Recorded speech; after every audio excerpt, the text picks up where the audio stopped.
Chapter 1. Tehu wakes up on a beach, his eyes open wide.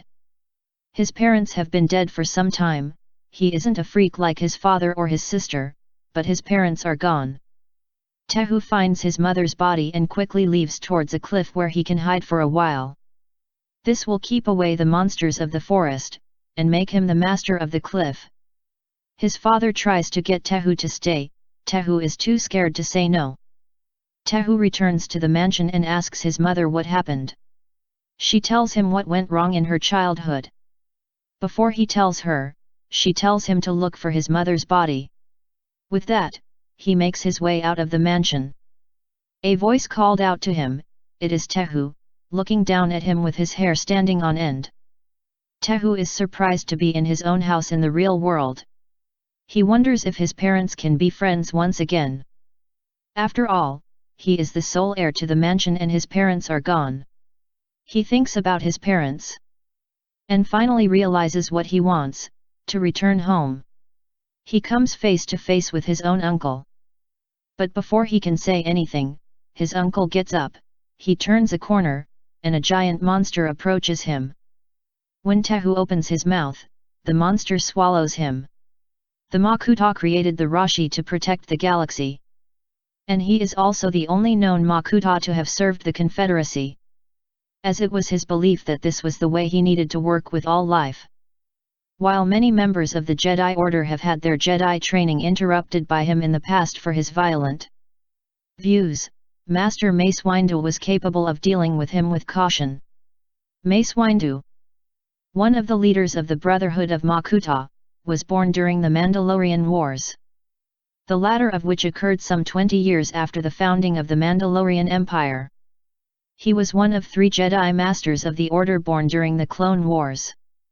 The other 2 were Master Qui-Gon Jinn and Master Koda Ulic Qel-Droma. Both masters were killed during the Battle of Yavin. Windu's parents were killed upon meeting him. Jinn died young and Qel-Droma, when his Padawan, Kyp Duran, was killed while in battle with the Confederacy of Independent Systems. During his youth, Windu's mother had been killed by the Jedi General Saw-Torres III at her hands. Windu was left with 2 children, an infant son and a young brother. However, the child's father would die before the Turaga gather around the circle to tell the Mataran, Jalur, the story of how the Toa defeated the Barak. They find Dian imprisoned in a cave surrounded by lava. On the edge is a group of Toa, among them Dian. The other Toa are in danger, but Jalur helps them find refuge. Toonami 3 begins showing some of the stories from before the Battle of Toazet. The Toa begin singing a song of peace. And eventually end up being joined by the rest of the Mataran, who are watching the scene from opposite ends of the circle. Mutation. As with the rest of the Mataran, Toa were shown to have several different forms of mutation. Throughout their lifetimes, many of which were revealed to the Toa during the Kalavom event.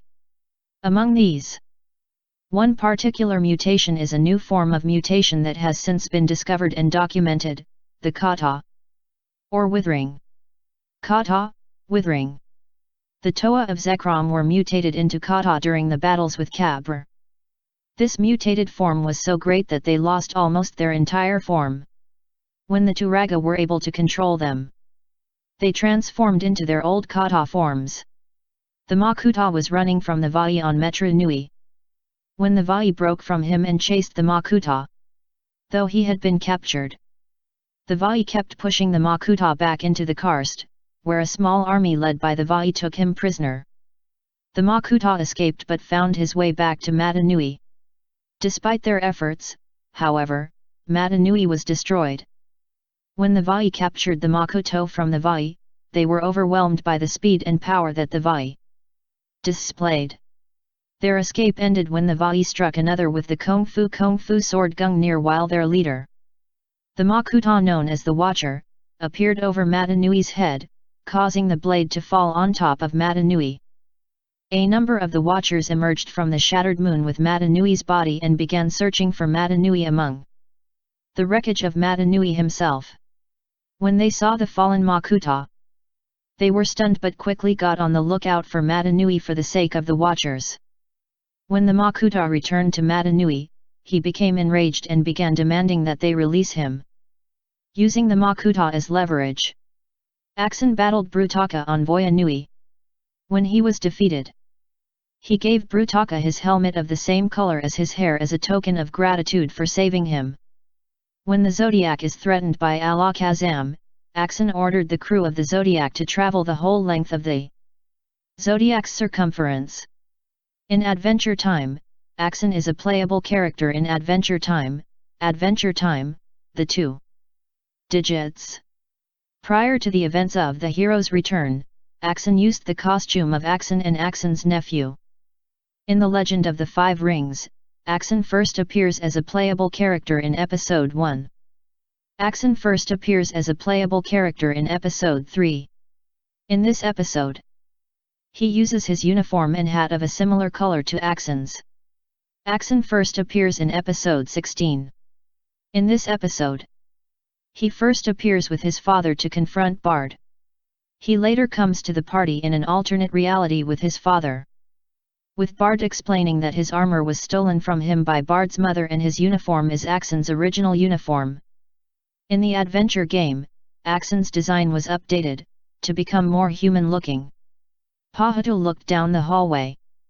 3 small beings clad in purple and black armor were moving toward them. They are the zombies.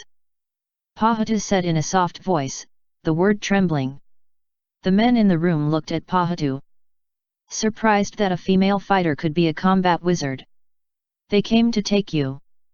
They cannot allow me to destroy you. One of the zombies said.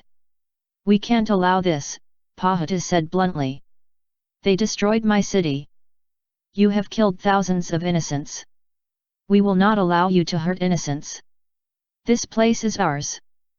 The man in black said, if I destroy this city, it becomes your land. Pahatu stood up, looking around the room. A small circle of glowing purple stars and black. She knew that she was facing the zombies. After a few more seconds, another purple wave dropped and they started running. They left nothing behind. Pahatu tried to stay strong, but the purple wave hit her. Her strength started to fade.